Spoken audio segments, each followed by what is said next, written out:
Mataram melawan Bangwetan I, para bupati mengabaikan nasihat Sunan Giri tetap ingin melakukan perlawanan. Usaha ekspansi Mataram ke wilayah Jawa Timur tidaklah berjalan mulus. Ada perlawanan dari para bupati Bangwetan. Para bupati tersebut merasa tidak senang sehingga mereka berusaha untuk melakukan perlawanan. Berikut sekelumit kisah perlawanan tersebut, yang tertulis dalam Babat Tanah Jawi, yang disusun W. Liter Olthof di Belanda tahun 1941 dan alih bahasa oleh Hair Sumarsono. Para bupati Bangwetan yang belum takluk kepada Mataram, bertemu dengan Pangeran Surabaya. Mereka merencanakan untuk penyerangan ke Mataram. Mereka merasa jengkel selalu diintimidasi dan dikejar-kejar prajurit-prajurit Mataram agar mengakui kekuasaan kerajaan tersebut dan menghadiri pisauanan yang diselenggarakan. Sekarang kita sowan dulu kepada Sunan Giri untuk sekadar minta izin menyerang Mataram, kata Pangeran Surabaya. Setuju.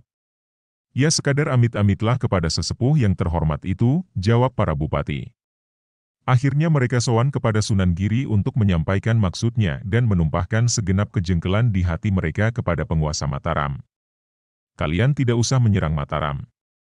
Sebab rencana Allah itu sudah menggariskan kalau Mataram akan menjadi kerajaan besar yang menguasai Pulau Jawa, kata Sunan Giri menjelaskan.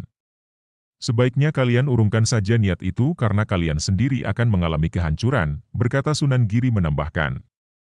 Mereka meninggalkan Giri dengan hati yang tidak puas. Oleh karenanya Pangeran Surabaya mengumpulkan bupati-bupati Bangwetan itu untuk diajaknya berembuk sekali lagi.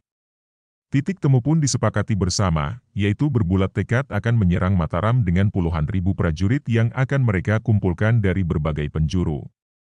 Sebaiknya melewati Madiun saja. Selain medannya datar, murah pangan, serta mudah pula mendapatkan air, berkata seorang prajurit sandi dari Surabaya. Baiklah kita lewat Madiun, segenap bupati itu pun menyetujuinya.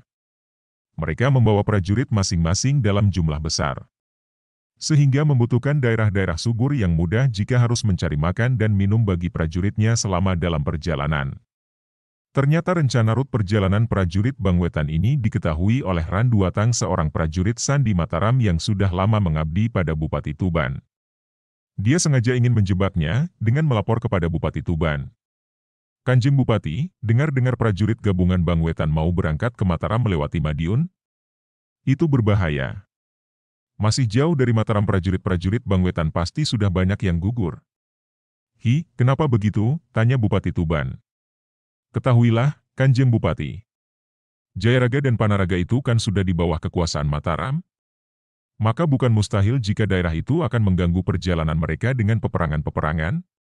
Meskipun sifatnya kecil-kecilan namun yang namanya perang tetaplah akan menimbulkan korban, kata Randuatang.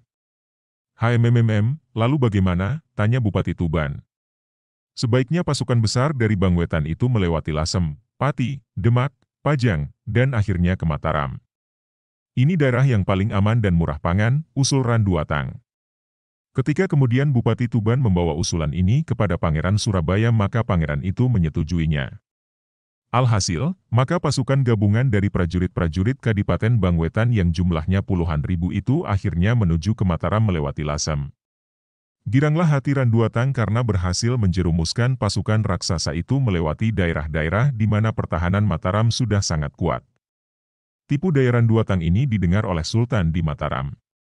Senopati Inggalaga lalu mengadakan pertemuan khusus dengan para pimpinan prajurit.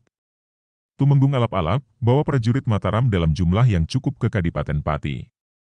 Bergabunglah dengan kekuatan prajurit Pati, hadang pasukan Bangwetan di sana sebelum mereka memasuki wilayah kerajaan Mataram, perintah Sang Prabu.